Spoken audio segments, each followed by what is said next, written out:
स्वागत है आप सभी का एक बार फिर से एक्सपी क्लासेस में। मैं चेतन प्रताप आज आपके लिए लेकर आया हूं कक्षा 11 में हिंदी में गद्य के अंतर्गत राहुल सांकृत्यायन द्वारा लिखित एक निबंध जिसका शीर्षक है अथा तो घुमक्कड़ जिज्ञासा। ये जो निबंध है वो घुमक्कड़ी पर आधारित है। बहुत अच्छा निबंध है, बहुत ही इंटरेस्टिंग है, मज़ा आ जाएगा आपको चैप्टर में। तो वीडियो शुरू करने से पहले यदि आपने अभी तक चैनल को सब्सक्राइब नहीं किया है तो ज़रूर कर लें, साथ ही साथ बेल आइकन भी ऑन कर लें जिससे हम आगे जो भी वीडियो दें उसका नोटिफिकेशन आप तक पहुंचे। तो चलिए शुरू करते हैं चैप्टर से। इनका जो ये निबंध है वो इनके जो पुस्तक है घुमक्कड़ शास्त्र उससे लिया गया है और इसमें इन्होंने घुमक्कड़ी को किसी शास्त्र से कम नहीं माना, यानी घुमक्कड़ी अपने आप में किसी भी शास्त्र से ऊपर है तो उसका गौरव शास्त्र के समान ही स्थापित उन्होंने किया है। यानी आदि काल से आधुनिक काल तक जो महापुरुषों की सफलता का जो रहस्य बताया गया है वो घुमक्कड़ी बताया गया है। अथा तो घुमक्कड़ जिज्ञासा। समझे, संस्कृत से ग्रंथ को शुरू करने के लिए पाठकों को रोष नहीं होना चाहिए। अब लेखक यहाँ बात कहते हैं कि संस्कृत से ग्रंथ को शुरू करने के लिए पाठकों को रोष नहीं होना चाहिए, माने क्रोध नहीं होना चाहिए। यानी कोई अगर इस बात पर क्रोध करे कि संस्कृत से क्यों शुरू किया, क्योंकि अथा तो घुमक्कड़ जिज्ञासा संस्कृत शब्द है, अथा तो है ना। तो आखिर हम शास्त्र लिखने जा रहे हैं, फिर शास्त्र की परिपाटी को मानना ही पड़ेगा। परिपाटी माने पद्धति। चूँकि हम शास्त्र लिखने जा रहे हैं, लेखक कहता है, इसलिए शास्त्र की परिपाटी को भी मानना पड़ेगा, समझना पड़ेगा। शास्त्रों में जिज्ञासा ऐसी चीज़ के लिए होनी बतलाई गई है जो कि श्रेष्ठ तथा व्यक्ति और समाज के लिए परम हितकारी हो। यानी शास्त्रों में बताया गया है कि जिज्ञासा यानी जानने की इच्छा भी उसी चीज़ के लिए होती है जो मनुष्य के कल्याण के लिए हो, समाज के कल्याण के लिए परम हितकारी हो, श्रेष्ठ हो, जिसमें व्यक्ति का भी कल्याण हो, साथ ही साथ समाज का भी कल्याण हो। व्यास ने अपने शास्त्र में ब्रह्मा को सर्वश्रेष्ठ मानकर उसे जिज्ञासा का विषय बनाया। व्यास जी ने शास्त्र को सर्वश्रेष्ठ माना है, शास्त्र में ब्रह्मा को सर्वश्रेष्ठ माना, ब्रह्मा माने ईश्वर को सर्वश्रेष्ठ माना है और उसे जिज्ञासा का विषय बनाया। व्यास शिष्य जैमिनी ने धर्म को श्रेष्ठ माना कि शास्त्र में व्यास जी ने ब्रह्मा को श्रेष्ठ माना अर्थात ईश्वर को, और व्यास जी के जो शिष्य हुए जैमिनी, इन्होंने धर्म को श्रेष्ठ माना। और पुराने ऋषियों से मतभेद रखना हमारे लिए पाप की वस्तु नहीं है। आखिर 6 शास्त्रों के रचयिता 6 आस्तिक ऋषियों में भी आधों ने ब्रह्मा को धता बता दी है। धता बता दी माने बहुत छोटा समझ लेना कि जो 6 शास्त्रों के रचयिता 6 आस्तिक ऋषि हैं, आस्तिक माने जो ईश्वर को मानते हैं, उन्होंने भी ब्रह्मा को धता बता दी अर्थात ब्रह्मा को कुछ नहीं समझा, माने तुच्छ समझा। मेरी समझ में दुनिया की सर्वश्रेष्ठ वस्तु है घुमक्कड़ी। अब लेखक कहते हैं कि मेरी समझ में दुनिया की जो सर्वश्रेष्ठ वस्तु है वो घुमक्कड़ी है, माने घूमना। घुमक्कड़ी से बढ़कर व्यक्ति और समाज का कोई हितकारी नहीं हो सकता। यानी व्यक्ति और समाज का घुमक्कड़ी से बढ़कर कोई हितकारी नहीं हो सकता। यानी घुमक्कड़ी को अपने आप में बहुत श्रेष्ठ माना। घुमक्कड़ी माने घूमना फिरना, है ना। मेरी समझ में दुनिया की सर्वश्रेष्ठ वस्तु घुमक्कड़ी है। घुमक्कड़ी से बढ़कर व्यक्ति और समाज का कोई हितकारी नहीं हो सकता। कहा जाता है ब्रह्मा को सृष्टि करने के लिए ना प्रत्यक्ष प्रमाण सहायक हो सकता है ना अनुमान ही। ये कहा जाता है कि ब्रह्मा को सृष्टि करने के लिए ना प्रत्यक्ष प्रमाण सहायक हो सकता ना अनुमान ही। हाँ, दुनिया के धारण की बात तो निश्चय ही ना ब्रह्मा के ऊपर है, ना विष्णु और ना शंकर के ही ऊपर। दुनिया दुख में हो चाहे सुख में, सभी समय यदि सहारा पाती है तो घुमक्कड़ों की ही ओर से। यानी दुनिया को सहारा वास्तव में न ब्रह्मा देते हैं, न विष्णु देते हैं, न शंकर ही देते हैं। इन सब के ऊपर इनके धारण की शक्ति नहीं है, बल्कि जो वास्तव में दुनिया को सहारा दिया है वो घुमक्कड़ों ने दिया। मतलब घुमक्कड़ों से दुनिया का एक महत्व तो लेखक बता रहे हैं कि अगर घुमक्कड़ ना होते तो इस दुनिया का कोई महत्व ना होता। प्राकृतिक आदिम मनुष्य, आदिम माने प्राचीन, प्रारंभ का मनुष्य परम घुमक्कड़ था, बहुत घूमता था। खेती बागवानी तथा घर द्वार से मुक्त वह आकाश के पक्षियों की भांति पृथ्वी पर सदा विचरण करता था, है ना। खेती बागवानी करता था, घर द्वार से मुक्त, इन सब चीज़ों से मुक्त, ना खेती से उसे मतलब रहता था, क्योंकि प्राचीन समय की बात हो रही सबसे पहले की, ना उसे खेती से मतलब था, ना बागवानी से, और घर द्वार से वह मुक्त था बिल्कुल। वो आकाश के पंछियों की भांति पृथ्वी पर सदा विचरण करता था। जाड़े में यदि इस जगह था तो गर्मियों में वहाँ से 200 कोस दूर, यदि जाड़े में एक जगह होता था तो गर्मियों में वहाँ से 200 कोस दूर, यानी सर्दियों में कहीं निवास कर रहा है तो गर्मियों में कहीं, यानी एक घुमक्कड़ी का जीवन था प्राचीन मनुष्य का। आधुनिक काल में घुमक्कड़ों के काम की बात कहने की आवश्यकता है, क्योंकि लोगों ने घुमक्कड़ों की कृतियों को चुरा के उन्हें गला फाड़कर अपने नाम से प्रकाशित किया। अब लेखक यहाँ बहुत बड़ी बात करते हैं कि बड़े बड़े घुमक्कड़ों ने जो अपनी पुस्तकें लिख दी, अब उन्हीं पुस्तकों को पढ़ पढ़ के लोग अपने नाम से गला फाड़ फाड़ कर, माने अपने नाम से उनको प्रकाशित कर रहे हैं, जिससे दुनिया जानने लगी कि वस्तुतः तेली के कोलू के बैल ही दुनिया में सब कुछ करते हैं। तेली के कोलू का बैल का मतलब ये है यहाँ कि जैसे तेली का कोलू का बैल एक ही जगह घूमता रहता है, ठीक वैसे ही जो आजकल लोग जो पुस्तकें प्रकाशित करते हैं वे दूसरों की पुस्तक पढ़ के ज्ञान निचोड़ते फिर उसको अपनी पुस्तक का रूप देके कह देते हैं, यानी वे तेली का बैल हैं, तेली के कोलू के बैल हैं, यानी उनने खुद कोई घुमक्कड़ी नहीं की। और पहले के लोग घुमक्कड़ी करके इधर उधर घूम फिर के नॉलेज इकट्ठा करते थे, ज्ञान इकट्ठा करते थे। आधुनिक विज्ञान में चार्ल्स डार्विन का स्थान बहुत ऊंचा है, कि लेखक कहते हैं आधुनिक विज्ञान की अगर बात की जाए तो चार्ल्स डार्विन का स्थान बहुत ऊंचा है। चार्ल्स डार्विन अपने आप में बहुत महान व्यक्ति थे, वैज्ञानिक थे। उसने प्राणियों की उत्पत्ति और मानव वंश के विकास पर ही अद्वितीय खोज नहीं की, बल्कि कहना चाहिए कि सभी विज्ञानों को डार्विन के प्रकाश में दिशा बदलनी पड़ी। यानी जब डार्विन ने अपना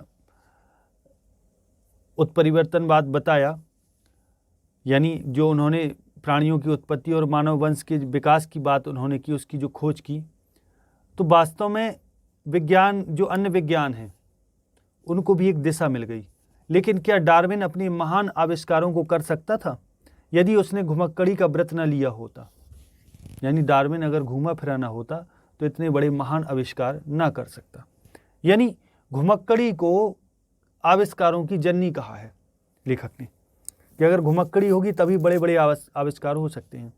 मैं मानता हूँ पुस्तकें भी कुछ कुछ घुमक्कड़ी का रस प्रदान करती हैं, लेकिन जिस तरह फोटो देखकर आप हिमालय के देवदारू के गहन वनों और श्वेत हिम मुकुटित शिखरों के सौंदर्य, उनके रूप, उनकी गंध का अनुभव नहीं कर सकते। श्वेत हिम मुकुटित, श्वेत माने सफ़ेद, हिम मुकुटित माने बर्फ का मुकुट पहने हुए, शिखरों के सौंदर्य, यानी आप फोटो ही देख के हिमालय के सौंदर्य का अनुभव नहीं कर सकते, ना वहाँ के रूप का, ना वहाँ से उठने वाली गंध का अनुभव नहीं कर सकते। उसी तरह यात्रा कथाओं से आपको उस बूंद से भेंट नहीं हो सकती जो कि एक घुमक्कड़ को प्राप्त होती है। लेखक कहता है उसी तरह आपको यात्रा कथाओं से, कि अगर यात्रा की कथाएं सुन ली जाए तो आपको उस बूंद से भेंट नहीं हो सकती जो कि एक घुमक्कड़ को प्राप्त होती है। आनंद की बूंद, यात्रा की बूंद, वो पढ़ के प्राप्त नहीं हो सकती। अधिक से अधिक यात्रा पाठकों के लिए यही कहा जा सकता है कि दूसरे धंधों की अपेक्षा उन्हें थोड़ा आलोक मिल जाता है, यानी दूसरे अन्य कामों की अपेक्षा उन्हें थोड़ा प्रकाश मिल जाता है ज्ञान का, और साथ ही ऐसी प्रेरणा भी मिल सकती है जो स्थायी नहीं हो, कुछ दिनों के लिए तो उन्हें घुमक्कड़ बना ही सकती है। यानी एक प्रेरणा भर मिलती है किताबों को पढ़ने से। किसी स्थान के बारे में पढ़ रहे तो एक प्रेरणा मात्र मिल जाती है कि हाँ हम कभी घूमने जाएंगे, ऐसा विचार मिल जाता है एक मात्र, है ना। तो कुछ विशेष अनुभव नहीं उन्हें मिलता, लेकिन अन्य कामों की अपेक्षा अपने आप में अच्छा काम है ना, जो स्थायी तो नहीं कह सकते, लेकिन उन्हें कुछ दिनों के लिए घुमक्कड़ बना सकती है। घुमक्कड़ क्यों दुनिया की सर्वश्रेष्ठ? आगे देखते हैं। मैं मानता हूँ पुस्तकें भी कुछ कुछ घुमक्कड़ी का रस प्रदान करती हैं, लेकिन यानी पुस्तकों में पढ़ के कुछ कुछ आनंद मिलता है घूमने का, पूरा तो नहीं मिलता। लेकिन जिस तरह फोटो देखकर आप हिमालय के देवदारू के गहन वनों माने गहन माने गहरे वनों और श्वेत हिम मुकुटित शिखरों के सौंदर्य, श्वेत माने सफ़ेद और हिम मुकुटित यानी बर्फ का मुकुट पहने हुए, शिखरों के सौंदर्य यानी पर्वत ऐसे लगते हैं जैसे बर्फ का मुकुट पहने हो, तो उनके सौंदर्य, उनके रूप, उनकी गंध का अनुभव नहीं कर सकते पढ़ के, है ना। न देवदारू के गहन वनों का अनुभव कर सकती। उसी तरह यात्रा कथाओं से आपको उस बूंद से भेंट नहीं हो सकती जो कि एक घुमक्कड़ शास्त्र को प्राप्त होती है। घुमक्कड़ को प्राप्त होती है। यानी यात्रा कथाओं से आपको वो बूंद प्राप्त नहीं हो सकती आनंद की जो एक घुमक्कड़ को प्राप्त होती है। अधिक से अधिक यात्रा पाठकों के लिए यही कहा जा सकता है कि दूसरे धंधों की अपेक्षा उन्हें थोड़ा आलोक मिल जाता है, यानी ज्ञान का एक प्रकाश मिल जाता है। आलोक माने प्रकाश, यानी दूसरे कामों की अपेक्षा यात्रा वृत्तांत आदि पढ़ के थोड़ा मज़ा आ जाता है, यात्रा की पुस्तकों के बारे में पढ़ के, है ना। और साथ ही ऐसी प्रेरणा भी मिल सकती है जो स्थायी नहीं तो कुछ दिनों के लिए तो घुमक्कड़ बना ही सकती है, यानी एक प्रेरणा भी मिल जाती है। हालांकि ये प्रेरणा स्थायी नहीं होती, लेकिन कुछ दिनों के लिए घुमक्कड़ बना ही सकती है। घुमक्कड़ क्यों दुनिया की सर्वश्रेष्ठ विभूति है? घुमक्कड़ क्यों दुनिया की सर्वश्रेष्ठ विभूति है? इसलिए कि उसी ने आज की दुनिया को बनाया है। यदि आदिम पुरुष एक जगह नदी या तालाब के किनारे गर्म मुल्क में पड़े रहते तो वह दुनिया को आगे नहीं ले जा सकते थे। यानी आदिम मनुष्य, आदिम पुरुष, प्राचीन समय का पुरुष यदि एक नदी या तालाब के किनारे ही पड़ा रहता तो वो दुनिया को आगे नहीं ले जा सकता था। आदमी की घुमक्कड़ी ने बहुत बार खून की नदियां बहाई हैं। अब आदमी की घुमक्कड़ी ने कैसे नदियां बहाई कि घूम के ही तो लोग एक दूसरे देश को देखते हैं और फिर उस पर आक्रमण की इच्छा करते हैं, उस पर अधिकार की इच्छा, तो खून की नदियां भी बही हैं, है ना, इसमें संदेह नहीं। और घुमक्कड़ों से हम हरगिज नहीं चाहती कि वे खून के रास्ते को पकड़ें, किंतु घुमक्कड़ों के काफिले माने उनका ग्रुप, जो यात्रा में साथ जाते हैं लोग, उनको काफिला बोलते हैं, पूरा ग्रुप को। काफिले न आते जाते तो सुस्त मानव जातियाँ सो जाती और पशु से ऊपर नहीं उठ पाती। यानी लोग आपस में एक दूसरी जगह की यात्रा न करते तो मनुष्य सुस्त मानव बन जाता और पशु से ऊपर न उठ पाता, यानी विकास न होता। क्यों ना होता? क्योंकि अगर एक जगह का मनुष्य दूसरी जगह जाता है तो वहाँ की संस्कृति, रहन सहन के बारे में उसे जानने को मिलता है ना। वहाँ की संस्कृति और रहन सहन के बारे में उसको जानने को मिलता है, वो जानता है कि आखिर क्या है, तो फिर इस तरीके से विकास होता है, आगे बढ़ने की होड़ लग जाती। आदिम घुमक्कड़ों में से आर्यों, शकों, हूणों ने क्या क्या किया? अपने खूनी पंजों द्वारा मानवता के पथ को किस प्रकार प्रशस्त किया। अब यहाँ खूनी पंजों द्वारा प्रशस्त किया माने एक जाति के लोग जब दूसरी जाति पर आक्रमण करते हैं तो कुछ ना कुछ वहाँ का ले लेते हैं और अपना दे देते हैं, है ना, यानी कुछ ना कुछ संस्कृति थोप देते हैं। प्रशस्त किया, इसे इतिहास में हम अपना उतना स्पष्ट वर्णित नहीं पाते, किंतु मंगोल घुमक्कड़ों की करामातों को हम अच्छी तरह जानते हैं। मंगोल जो घुमक्कड़ आए, घूमने वाले, जो भी आक्रमणकारी होता है वो भी एक प्रकार का घुमक्कड़ है। इनकी करामातों को अर्थात इनके कार्यों को हम अच्छी तरह जानते हैं। बारूद, तोप, कागज, छापा खाना, दिग्दर्शक, है ना, माने दिशाओं को देखने वाले को दिग्दर्शक बोलते हैं। अब दिग्दर्शक से अर्थ हम टेलीस्कोप से ले सकते हैं। चश्मा, यही चीज़ें थी जिन्होंने पश्चिम में विज्ञान युग का आरंभ कराया, और इन चीज़ों को वहाँ ले जाने वाले मंगोल घुमक्कड़ थे। यानी मंगोल घुमक्कड़ ही इन चीज़ों को वहाँ ले गए पश्चिम में। आगे देखें, कोलंबस और वास्को डी गामा दो घुमक्कड़ ही थे, ठीक। कोलंबस जिसने अमेरिका की खोज की थी, वास्को डी गामा जिसने भारत की खोज की थी, है ना। तो ये दो घुमक्कड़ ही थे जिन्होंने पश्चिमी देशों के आगे बढ़ने का रास्ता खोला। अमेरिका अधिकतर निर्जन सा पड़ा था। अमेरिका भी कोई निर्जन प्रदेश ही था पहले, अधिकतर निर्जन माने ज़्यादातर एरिया में लोग नहीं रहते थे। एशिया के कूपमंडूकों को, कूपमंडूक माने कुएं का मेढक, को घुमक्कड़ धर्म की महिमा भूल गई। अब एशिया के जो कूपमंडूक हैं, यानी वे लोग जो कुएं के मेढक के समान है, बस कुएं को ही सब कुछ समझते हैं, है ना, वो तो घुमक्कड़ धर्म की महिमा ही भूल गए। इसलिए उन्होंने भारत पर अपनी झंडी नहीं गाड़ी। 2 शताब्दियों पहले तक ऑस्ट्रेलिया खाली पड़ा था। चीन और भारत को सभ्यता का बड़ा गर्व है, लेकिन इनको इतनी अकल नहीं आई कि जाकर वहाँ अपना झंडा गाड़ आते। अब चीन और भारत सभ्यता का बड़ा गर्व है, चीन और भारत को सभ्यता का बड़ा गर्व है, अपनी सभ्यता का, लेकिन इनको इतनी अकल नहीं आई कि वहाँ जाकर अपना झंडा गाड़ आते। यानी पश्चिमी देशों ने भारत और चीन पर अधिकार किया, लेकिन यहाँ के लोगों को इतनी अकल नहीं आई कि वे वहाँ पर जाके अधिकार कर ले। आज अपने 40-50 करोड़ की जनसंख्या के भार से भारत और चीन की भूमि दबी जा रही है। यानी जब ये चैप्टर लिखा तब इतनी जनसंख्या थी, अब तो बहुत ज़्यादा हो गई, है ना। भारत में ही 120 करोड़ हैं, 1 अरब से ज़्यादा, और ऑस्ट्रेलिया में 1 करोड़ भी आदमी नहीं है। यानी एक समय की बात हो रही है, अब तो ये डेटा चेंज हो गया है इतना। आज एशियाइयों के लिए ऑस्ट्रेलिया का द्वार बंद है, लेकिन 2 सदी पहले वह हमारे हाथ की चीज़ थी। आज तो एशियाई लोगों के लिए ऑस्ट्रेलिया का द्वार बंद है, लेकिन 2 सदी पहले वह हमारे हाथ की चीज़ थी, माने हमारे लिए वहाँ द्वार खुले थे। क्योंकि भारत और चीन ऑस्ट्रेलिया की अपार संपत्ति और अमित भूमि से वंचित रह गए। क्यों भारत और चीन ऑस्ट्रेलिया की अपार संपत्ति और अमित भूमि यानी कभी न ख़त्म होने वाली भूमि से वंचित रह गए? ऑस्ट्रेलिया बहुत बड़ा क्षेत्रफल में है, इसलिए कि घुमक्कड़ धर्म से विमुख थे, उसे भूल चुके थे। ऐसा इसलिए हुआ क्योंकि भारत और चीन घुमक्कड़ धर्म से विमुख हो गए थे, माने इन्होंने अपना ध्यान हटा लिया था और उसे भूल चुके थे। हाँ, मैं इसे भूलना ही कहूँगा। अब लेखक यहाँ कहते हैं कि हाँ, मैं इसे भूलना ही कहूँगा, क्योंकि किसी समय भारत और चीन ने बड़े बड़े नामी घुमक्कड़ पैदा किए। मतलब भारत और चीन में भी बड़े बड़े घूमने वाले पैदा हुए। वे भारतीय घुमक्कड़ ही थे जिन्होंने दक्षिण पूर्व में लंका, बर्मा, मलाया, यवनद्वीप, श्याम, कंबोज, चंपा, बोर्निया और सैलीबीज ही नहीं, फिलीपाइन तक धावा मारा था।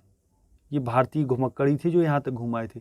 और एक समय तो जान पड़ा कि न्यूजीलैंड और ऑस्ट्रेलिया भी 72 भारत के अंग बनने वाले हैं। और एक समय तो ऐसा लगा जैसे न्यूजीलैंड और ऑस्ट्रेलिया भी 72 भारत यानी बड़े भारत के अंग बनने वाले हैं।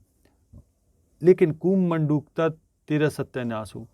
अब लेखक यहाँ कूपमंडूकता को कोसते हैं कि वे लोग जो कूपमंडूकता को मानने वाले हैं उनका सत्यानाश हो। कहने का मतलब जो कहीं घूमते ही नहीं। इस देश के बुद्धुओं ने उपदेश करना शुरू किया कि समंदर के खारे पानी और हिंदू धर्म में बड़ा बैर है ना। माने देश के बुद्धुओं ने उपदेश देना शुरू किए, बात फैलाना शुरू कर दी कि समुद्र के खारे पानी और हिंदू धर्म में बड़ा बैर है। उसे छूने मात्र से वह नमक की पुतली की तरह गल जाएगा। कि अगर खारे पानी को छू लेगा तो नमक की पुतली की तरह गल जाएगा। यानी लोग घृणा करते थे पहले समुद्र को छूने से भी, है ना। और इसी कारण घूमने नहीं जाते थे भारत के लोग। इतना बतला देने पर क्या कहने की आवश्यकता है कि समाज के कल्याण के लिए घुमक्कड़ धर्म कितनी आवश्यक चीज़ है, कि समाज के लिए बहुत आवश्यक चीज़ है। ये प्रश्न पूछते हैं। जिस जाति या देश ने इस धर्म को अपनाया वह चारों फलों का भागी हुआ, यानी चारों फल पा गया, अर्थ, धर्म, काम, मोक्ष पा गया। जिसने भी घुमक्कड़ चीज़ को अपनाया और जिसने उसे दुराया माने दोहराया, है ना। दुराया माने उससे कोई मतलब नहीं रखा, उसको नरक में भी ठिकाना नहीं, यानी वो पूरी तरह पतन हो गया, उसको तो नरक में भी उसका ठिकाना नहीं। यानी जिसने घुमक्कड़ धर्म को अपनाया, घूमे फिरे जो भी जाति के मनुष्य, वे आगे बढ़ गए। आखिर घुमक्कड़ धर्म को भूलने के कारण ही हम 7 शताब्दियों तक धक्का खाते रहे। ऐरे गैरे जो भी आए हमें 4 लात लगाते गए। यानी घुमक्कड़ धर्म ना अपनाने के कारण ही हम शताब्दियों तक धक्का खाए, यानी गुलाम रहे। पहले मुगलों के रहे, फिर अंग्रेज़ों के हो गए, क्योंकि ये लोग घूमने वाले लोग थे। तो इन्होंने देखा भारत बहुत अच्छा देश है, तो उस पर अधिकार करने की सोची, अधिकार कर भी लिए, है ना। लेकिन भारतीयों को घूमने से कोई मतलब नहीं था। शायद किसी को संदेह हो, मैंने एक शास्त्र में जो युक्तियाँ दी हैं, माने जो चाल बताई हैं, युक्तियाँ माने चाल, तरीका, युक्तियाँ दी हैं, वे सभी तो लौकिक और शास्त्र अग्राह्य हैं। माने अग्राह्य माने ग्रहण न करने योग्य, शास्त्र में उन चीज़ों को ग्रहण नहीं किया गया। लौकिक हैं वे, माने संसार की हैं। अच्छा, तो धर्म प्रमाण लीजिए। लेखक अब धर्म प्रमाण देने की कोशिश कर रहे हैं, बताते हैं घुमक्कड़ी कितनी ज़रूरी है। कहते हैं दुनिया के अधिकांश धर्म नायक घुमक्कड़ रहे। लेखक यहाँ कहते हैं कि दुनिया की जो अधिकांश धर्म नायक हैं, माने धार्मिक लोग हैं जिन्होंने धर्म की पताका को फहराया, वे सब घुमक्कड़ रहे। धर्माचार्यों में आचार विचार, बुद्धि और तर्क तथा सहृदयता में सर्वश्रेष्ठ बुद्ध घुमक्कड़ राज थे। यानी जो सब आचार विचार में श्रेष्ठ थे, धर्माचार्य, जो बुद्धि और तर्क वाले थे, सहृदय थे, वे सब घुमक्कड़ राज थे, माने घूमते बहुत थे। सर्वश्रेष्ठ बुद्ध माने बुद्ध जैसे भी घुमक्कड़ राज थे। बुद्ध से अर्थ ज्ञानी से है यहाँ। यद्यपि वह भारत से बाहर नहीं गए, लेकिन वर्ष के 3 मासों को छोड़कर, यानी बरसात को छोड़कर, एक जगह रहना वह पाप समझते थे, यानी घूमते थे बहुत। वह अपने आप ही घुमक्कड़ नहीं थे, बल्कि आरंभ में ही अपने शिष्यों से उन्होंने कहा था, चरथ भिक्खवे, चरथ जिसका अर्थ है भिक्षुओं, घुमक्कड़ी करो, है ना। चरथ भिक्खवे यानी भिक्षुओं घुमक्कड़ी करो। बुद्ध के भिक्षुओं ने अपने गुरु की शिक्षा को कितना माना, क्या इसे बताने की आवश्यकता है? क्या उन्होंने पश्चिम में मकदूनिया तथा मिस्र से पूर्व में जापान तक, उत्तर में मंगोलिया से लेकर दक्षिण में बाली और बांका के द्वीपों तक रौंद कर रख दिया, यानी बुद्ध धर्म को यहाँ तक फैला दिया। पश्चिम में मकदूनिया तथा मिस्र से पूर्व में जापान तक, उत्तर में मंगोलिया से लेकर दक्षिण में बाली और बांका के द्वीपों तक रौंद कर रख दिए, माने बुद्ध धर्म यहाँ तक फैला दिए, यहाँ तक वो लोग घूमे। और जिस बृहत्तर भारत के लिए हर एक भारतीय को उचित अभिमान है, क्या उसका निर्माण इन्हीं घुमक्कड़ों की चरण धूलि से नहीं किया गया? यानी बृहत्तर भारत के लिए हर एक भारतीय को उचित अभिमान है, बड़े भारत के लिए। और क्या इस बड़े भारत का निर्माण इन्हीं घुमक्कड़ों की चरण धूलि से नहीं किया गया? यानी इन्हीं घुमक्कड़ों की देन है कि भारत इतना बड़ा देश है। आगे देखें, केवल बुद्ध ने ही अपनी घुमक्कड़ी से प्रेरणा नहीं दी, बल्कि घुमक्कड़ों का इतना जोर बुद्ध से 1-2 शताब्दियों पूर्व भी था। यानी केवल ऐसा नहीं कह सकते कि बुद्ध ही केवल घूमे, जबकि बुद्ध से पहले भी लोग घूमे हैं, है ना, 1-2 शताब्दियों पूर्व भी घूमे, जिसके कारण ही बुद्ध जैसे घुमक्कड़ राज इस देश में पैदा हो सके। उस वक्त पुरुष ही नहीं, स्त्रियां तक जम्बू वृक्ष की शाखा ले, यानी अपने भारतीय महाद्वीप को क्या कहा जाता है? जम्बू द्वीप, है ना। तो जम्बू वृक्ष की शाखा ले अपनी प्रखर प्रतिभा का जौहर दिखाती, बाद में कूपमंडूकों को पराजित करती, सारे भारत में मुक्त होकर विचरण करती थी। यानी लोग पहले घूमते बहुत थे, स्त्रियां भी घूमती थी। कई महिलाएं पूछती हैं, क्या स्त्री भी घुमक्कड़ी कर सकती हैं? क्या उनको भी इस महाव्रत की दीक्षा लेनी चाहिए, माने ये काम शुरू करना चाहिए? इसके बारे में तो अलग अध्याय ही लिखा जाने वाला है, किंतु यहाँ इतना कह देना कि घुमक्कड़ धर्म ब्राह्मण धर्म जैसा संकुचित धर्म नहीं है जिसमें स्त्रियों के लिए स्थान ना हो। यानी ब्राह्मण धर्म में स्त्रियों को विशेष स्थान नहीं दिया गया, लेकिन घुमक्कड़ धर्म में ऐसा कोई विधान नहीं है कि स्त्रियों को घूमने की आज्ञा न दी जाए, बल्कि घूमने की खूब आज्ञा है ना। स्त्रियां इसमें उतना ही अधिकार रखती हैं जितना पुरुष। यदि वे जन्म सफल करके व्यक्ति और समाज के लिए कुछ करना चाहती हैं तो उन्हें भी दोनों हाथों इस धर्म को स्वीकार करना चाहिए। घुमक्कड़ी धर्म छुड़ाने के लिए ही पुरुष ने बहुत से बंधन नारी के रास्ते लगाए हैं। यानी घुमक्कड़ी धर्म छुड़ाने के लिए ही पुरुष ने बहुत सारे बंधन में नारी को बांध दिया। बुद्ध ने सिर्फ पुरुषों के लिए घुमक्कड़ी करने का आदेश नहीं दिया, बल्कि स्त्रियों के लिए भी उनका यही उपदेश था। भारत के प्राचीन धर्मों में जैन धर्म भी है। जैन धर्म के प्रतिष्ठापक श्रवण महावीर कौन थे? अब जैन धर्म के जो प्रतिष्ठापक यानी जिन्होंने जैन धर्म का प्रतिपादन किया था वो कौन थे? महावीर ही तो थे। वह भी घुमक्कड़ राज थे, खूब घूमते थे। घुमक्कड़ धर्म के आचरण में छोटी से बड़ी तक सभी बाधाओं और व्याधियों को उन्होंने त्याग दिया था। यानी छोटी बड़ी जितनी भी घुमक्कड़ धर्म के पालन में, उस आचरण में, यानी घुमक्कड़ी करने में जो बाधाएं थी और जो व्याधियां थी, महावीर ने सब त्याग दी। घर द्वार त्याग दिया, नारी संतान ही नहीं वस्त्र का भी वर्जन कर दिया था, माने वस्त्र भी त्याग दिए थे। करतल भिक्षा तरुतल वास, यानी करतल भिक्षा हथेली में भिक्षा लेते तो तरुतल वास पेड़ों के नीचे वास करते थे। तथा दिगंबर को उन्होंने इसलिए अपनाया था कि निर्द्वंद विचरण में कोई बाधा न रहे, और दिगंबर को उन्होंने इसलिए अपनाया था, यानी दिगंबर दिशाओं को अपना अंबर बना लेना। जो लोग कुछ नहीं पहनते उनको दिगंबर बोलते हैं। यानी वे लोग ये समझते हैं कि जो दिशाएं हैं वही उनका वस्त्र हैं, निर्द्वंद विचरण में कोई बाधा न रहे। या अब दिगंबर भी इसलिए रहते हैं कि उनकी निर्द्वंद विचरण में कोई बाधा न रहे। पता चला कपड़ा पहने हैं तो कपड़े को सुखाओ, टांगते फिरो, ये एक अलग से बोझ हो गया। तो कुछ भी अपने साथ नहीं रखते थे। भोजन की भी आवश्यकता हुई तो हाथ में भिक्षा मांग ली और खा लिया, और सोने की आवश्यकता हुई पेड़ों के नीचे सो गए, है ना। वस्त्र की चिंता नहीं है, वस्त्र पहनने नहीं है तो फिर चिंता ही खत्म। श्वेतांबर विचरण माने घूमना, निर्द्वंद माने बिना द्वंद के, बिना किसी बाधा के, विचरण में कोई बाधा न रहे, है ना। श्वेतांबर बंधु दिगंबर कहने के लिए नाराज ना हो, श्वेतांबर बंधु दिगंबर कहने के लिए नाराज ना हो।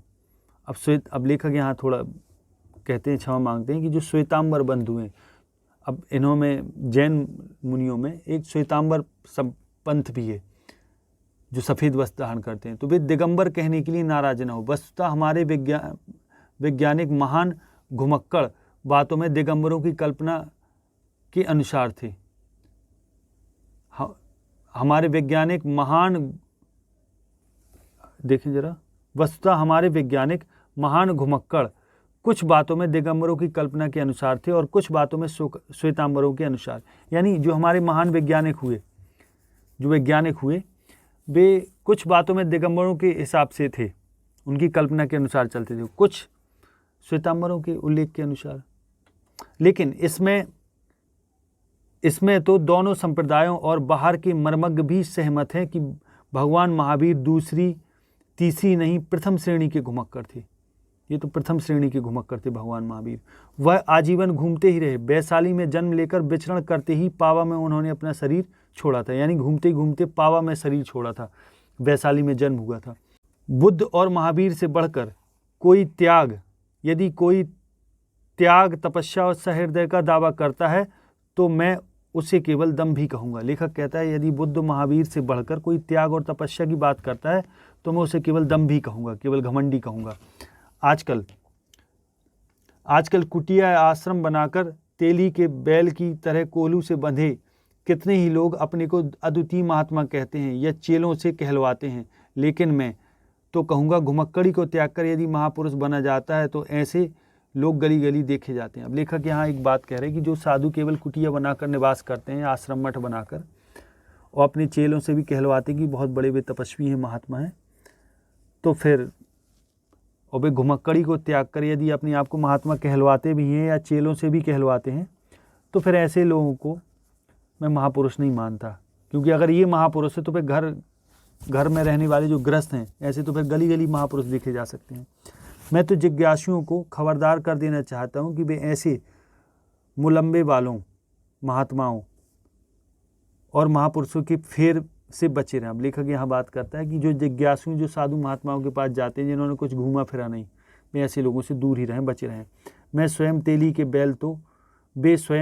बैल तो हैं ही, दूसरों को भी अपनी जैसा ही बना रखेंगे। यानी वे तो स्वयं ऐसे हैं ही, तेली के बैल, तेली के बैल है ना, जो कोलू का बैल होता है, तेली के कोलू का बैल, और वे स्वयं तो ऐसे ही दूसरों को ही बना देंगे। अब आगे देखें, बुद्ध और महावीर जैसे महापुरुषों की घुमक्कड़ी की बात से यह नहीं मान लेना होगा कि दूसरे लोग ईश्वर के भरोसे गुफा या कोठरी में बैठकर सारी सिद्धियां पा गए या पा जाते हैं। यदि ऐसा होता तो शंकराचार्य जो साक्षात ब्रह्म स्वरूप थे क्यों भारत के चारों कोनों की खाक छानते फिरे। अब लेखक कहता है यदि ऐसा होता तो अगर केवल कोठरी में बैठ के ही सिद्धियां पाई जा सकती तो फिर शंकराचार्य जैसे जो साक्षात ब्रह्म स्वरूप थे क्यों भारत के चारों कोनों की खाक छानते रहे, यानी चारों ओर घूमे। शंकर को शंकर किसी ब्रह्मा ने नहीं बनाया, उन्होंने बड़ा बनाने वाला था यही घुमक्कड़ धर्म।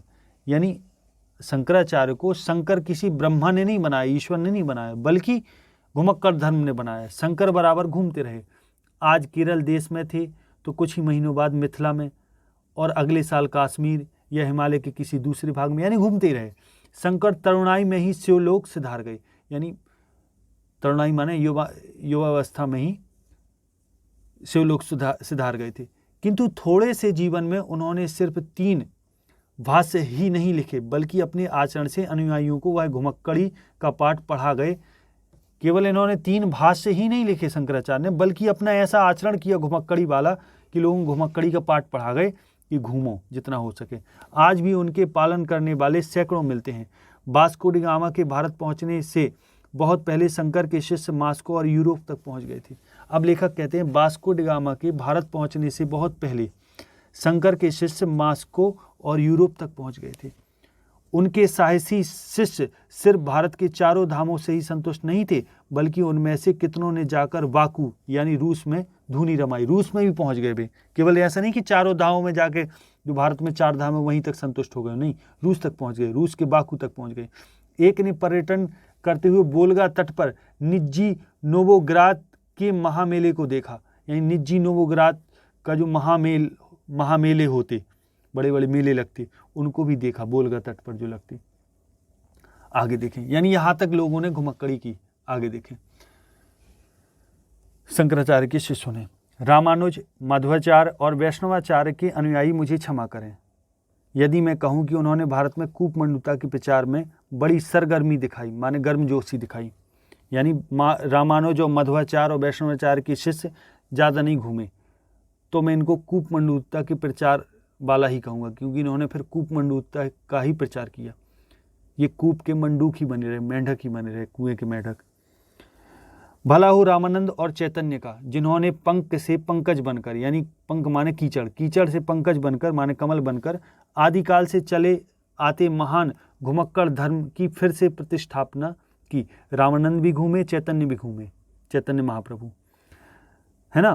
तो उन्होंने घुमक्कड़ धर्म की फिर से प्रतिस्थापना की, जिसके फलस्वरूप प्रथम श्रेणी के तो नहीं किंतु द्वितीय श्रेणी के बहुत से घुमक्कड़ उनमें पैदा हुए। मतलब इनकी शाखाओं में, रामानंद चैतन्य की शाखाओं में, चैतन्य महाप्रभु की शाखाओं में बहुत सारे घुमक्कड़ पैदा हुए। रामानंद के शिष्य भी घूमे और चैतन्य महाप्रभु के शिष्य भी घूमे। ये बेचारे बाकू की बड़ी ज्वालामयी तक कैसे जाते? उनके लिए तो मानसरोवर तक पहुंचना भी मुश्किल था।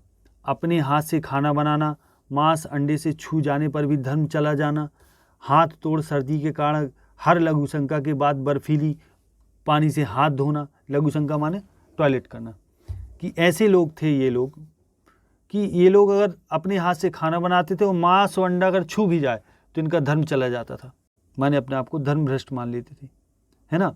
और हाथ तोड़ सर्दी के कारण हर लघु शंका के बाद बर्फीले पानी से हाथ धोना, यानी हिमालय में है तो अगर टॉयलेट भी करने जा रहे तो भी ये लघु शंका माने टॉयलेट करना, तो भी इनको बर्फीले पानी से हाथ धोना पड़ता था। और हर महाशंका के बाद स्नान करना, यानी फ्रेश होने जाना तो स्नान करना, महाशंका माने फ्रेश होना, तो स्नान करना, तो यमराज को निमंत्रण देना होता। यदि ये लोग इतना करते, ये घूमे क्यों नहीं इसलिए ज़्यादा, क्योंकि अगर इतना सब इनको करना पड़ता तो भाई यमराज को निमंत्रण देना हो जाता, यानी ये सहन ना कर पाते इतनी ठंड और चले जाते। इसलिए बेचारे फूंक फूंक कर ही घुमक्कड़ी कर सकते थे।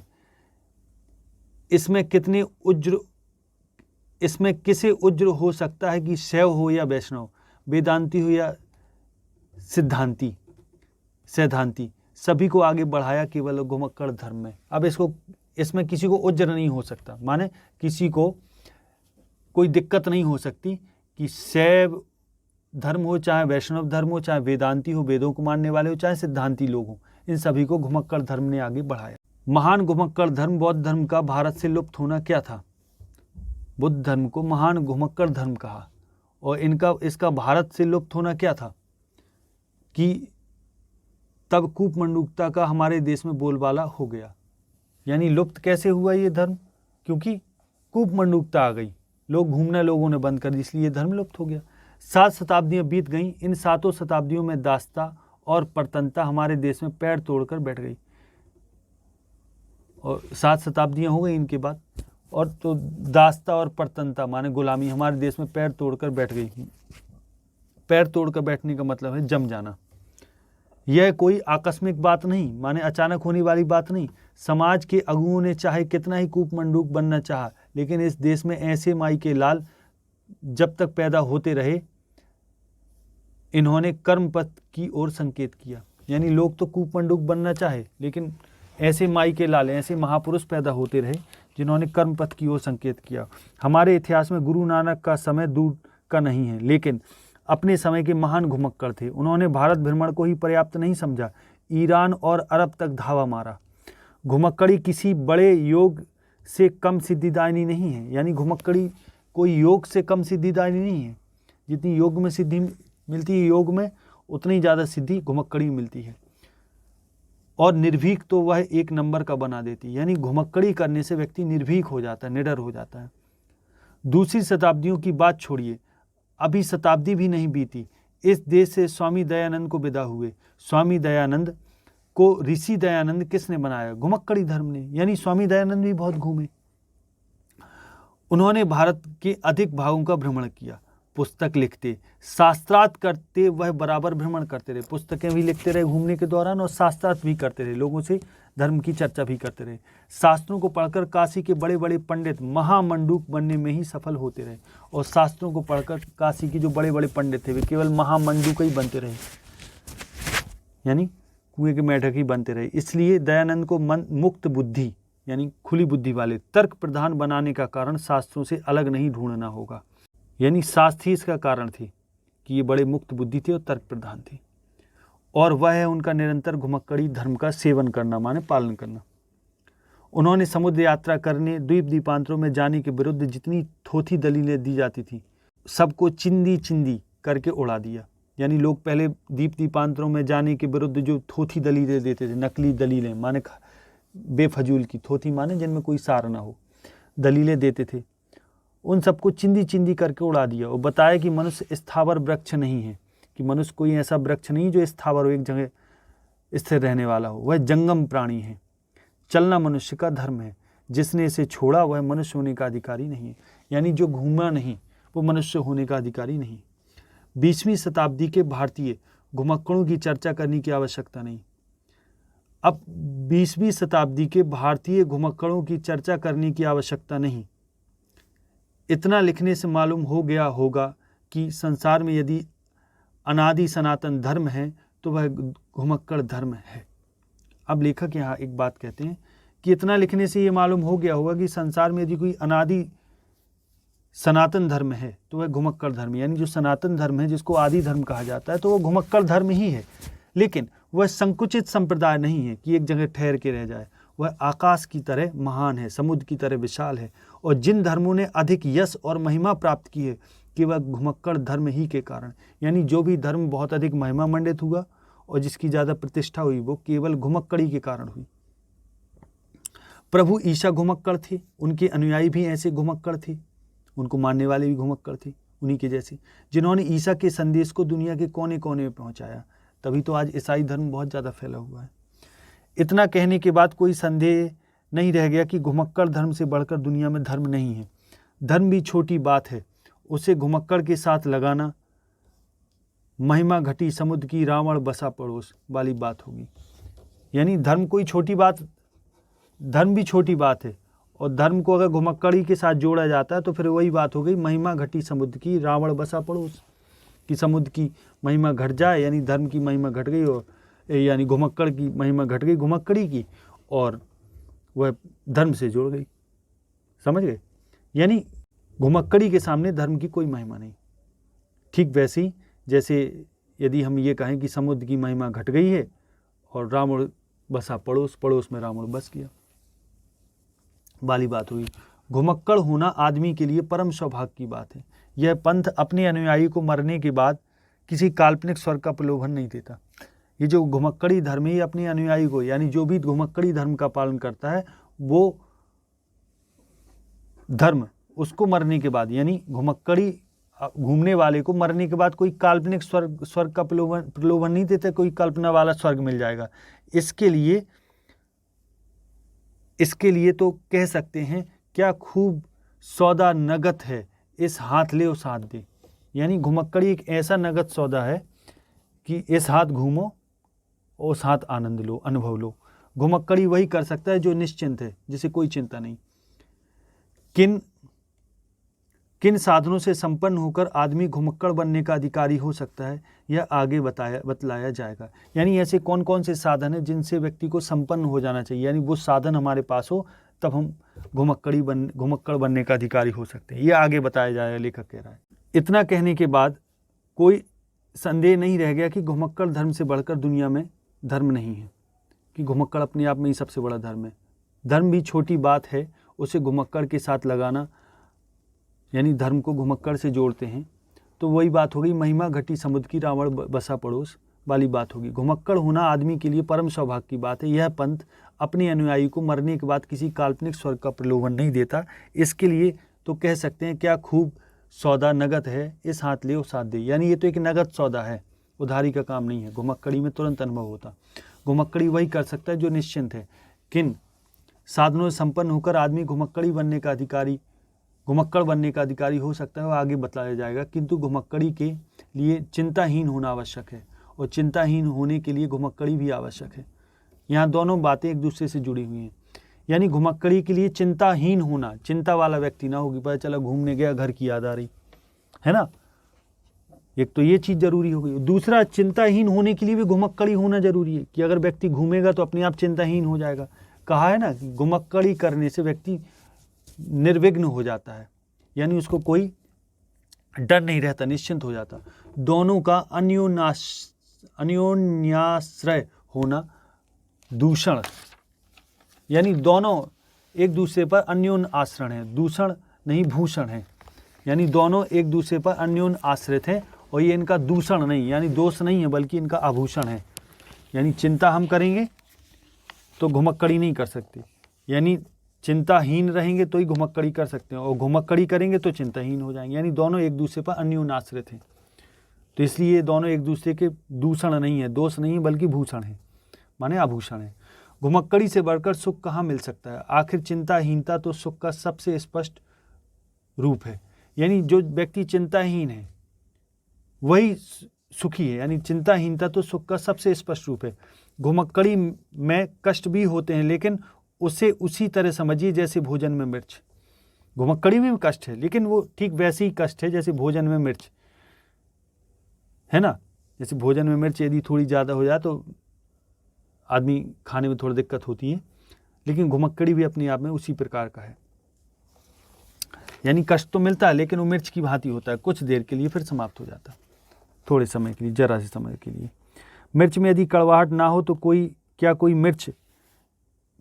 मिर्च प्रेमी उसमें हाथ भी लगाएगा? यानी मिर्च में यदि कड़वाहट ना हो तो मिर्च कोई न छुए, यानी कड़वाहट ही मिर्च का आनंद है। इसी प्रकार घुमक्कड़ी में यदि थोड़ा बहुत कष्ट न उठाना पड़े तो फिर घुमक्कड़ी का आनंद कहा।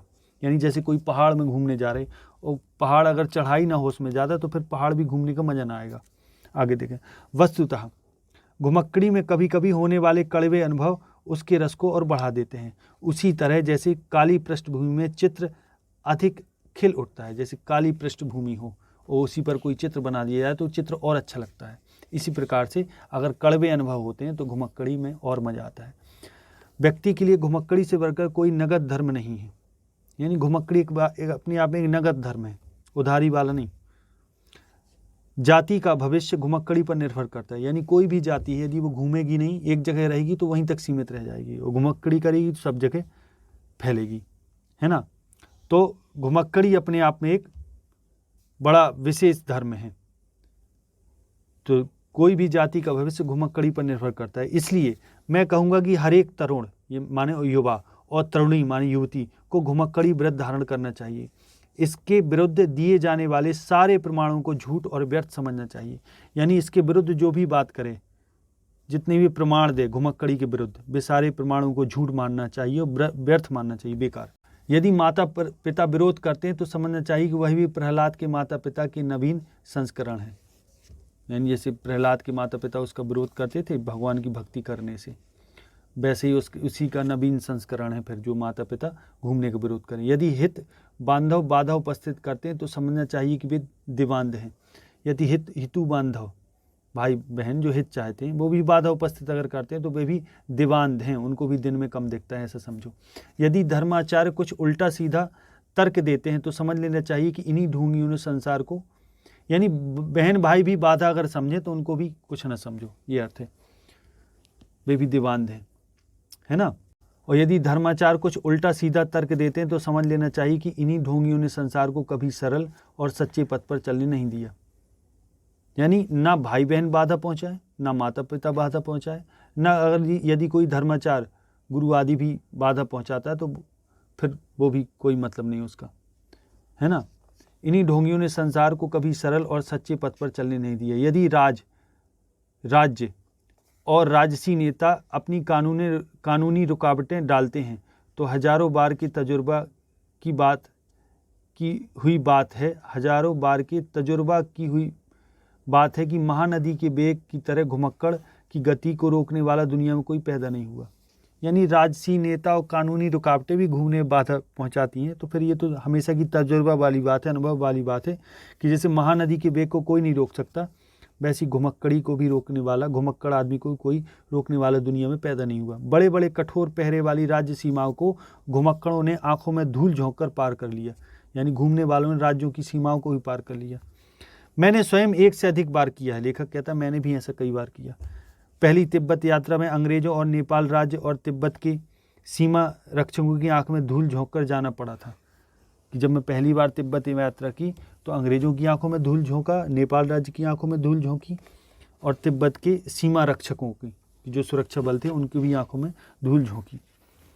संक्षेप में हम यह कह सकते हैं, अब लेखक कहता है संक्षेप में हम यह कह सकते हैं कि यदि कोई तरुण यानी युवा युवती, तरुणी माने युवती और तरुण माने युवा, घुमक्कड़ धर्म की दीक्षा लेता है, माने इसको शुरू करने का सोचता है, यह मैं अवश्य कहूँगा कि यह दीक्षा वही ले सकता है जिसमें बहुत भारी मात्रा में हर तरह का साहस है। तो उसे किसी की बात नहीं सुननी चाहिए, न माता के आंसू बहने की परवाह करनी चाहिए, न पिता के भय और उदास होने की, न भूल से विवाह कर लाई अपनी पत्नी के रोने धोने की, और न किसी तरुणी को अभागे पति के कलपने की, माने किसी की परवाह नहीं करनी चाहिए। बस शंकराचार्य के शब्दों में यही समझना चाहिए। क्या? निस्त्रय गुण्ये पथि विचरतः को विधि को निषेधः। और मेरे गुरु यानी इन्होंने घुमक्कड़ी कहा है कि जो है कि वो बिना गुणों के विचरता है पथ में, ना उसको कोई विधि है ना निषेध है, ना कि कोई वो विधि विधान मानता है ना निषेध, यानी बिना स्त्री के, बिना गुणों के। निस्त्रय गुण्य, यहाँ स्त्री का अर्थ नहीं, त्रय गुण, 3 गुणों की बात हुई है ना, कि मतलब उसको किसी की चिंता नहीं, ना कि विधि, वो विचरता है पथ में, घुमक्कड़ी करता है ना। और फिर आगे कभी ये भी कहते हैं कि और मेरे गुरु कपोतराज के वचन को अपना पथ प्रदर्शक बनाना चाहिए, कि इनके गुरु कपोतराज ने भी कहा है। क्या कहा है? इस्माइल मेरठी इस पर क्या कहते हैं? सैर कर दुनिया की गाफिल जिंदगानी फिर कहाँ, और जिंदगी गर कुछ रही तो नौजवानी फिर कहाँ। कि इस्माइल मेरठी कहते हैं कि सैर कर दुनिया की गाफिल, कि हे घुमक्कड़ दुनिया की सैर कर, कि जिंदगानी फिर कहाँ, कि जिंदगानी फिर ना मिलेगी, और जिंदगी अगर कुछ रही तो नौजवानी फिर कहाँ, अगर कुछ जिंदगी रह भी गई तो फिर नौजवानी कहाँ रहेगी। समझ गए? अब शंकराचार्य ने बड़ी अच्छी बात कही, निस्त्रय गुण्ये पथि विचरतः, कि बिना गुणों के, कि गुण हो या ना हो, या गुण हो भी तो उनको भी ध्यान न दो, माने यहाँ गुणों की बात की गई है कि जो सत रज तम गुण होते हैं, कि बिना मतलब कोई विशेष ध्यान ना दिए किसी भी चीज़ पर वो अपने पथ पे विचरता है। को विधि को निषेध, उसके लिए कोई विधि विधान नहीं, कोई निषेध नहीं किसी चीज़ का, कि अगर ज़्यादा विधि विधान पालने वाला व्यक्ति होगा तो यात्रा नहीं कर पाएगा, और हर चीज़ से निषेध करेगा तो भी यात्रा नहीं कर पाएगा, है ना। आगे देखें, दुनिया में मनुष्य जन्म एक ही बार होता है और जवानी भी केवल एक ही बार आती है। साहसी मनस्वी, क्योंकि मनुष्य जो जन्म है वो केवल एक बार है, और जवानी भी एक ही बार है। साहसी मनस्वी, जो साहसी होता है, मनस्वी होता है, तरुण तरुणियों को इस अवसर से हाथ नहीं धोना चाहिए। जो साहसी मनस्वी हैं, जो मनुष्य हैं और तरुण हैं, युवा हैं और तरुणी हैं, उनको इस अवसर से हाथ नहीं धोना चाहिए। कमर बांध लो भावी घुमक्कड़ों, कि भविष्य के घुमक्कड़ों कमर बांध लो। लेखक कहता है भावी घुमक्कड़ों कमर बांध लो भावी घुमक्कड़ों, संसार तुम्हारे स्वागत के लिए बेकरार है। संसार भी तुम्हारा स्वागत करने को तैयार है। राहुल सांकृत्यायन। तो ये चैप्टर यहीं समाप्त होता है इसी के साथ। आशा ये वीडियो आपको पसंद आया होगा। यदि वीडियो पसंद आया है तो वीडियो को लाइक और शेयर करना बिल्कुल ना भूलें। आगे अगले वीडियो मिलते हैं, तब तक के लिए नमस्कार। जय हिंद, जय भारत, वंदे मातरम।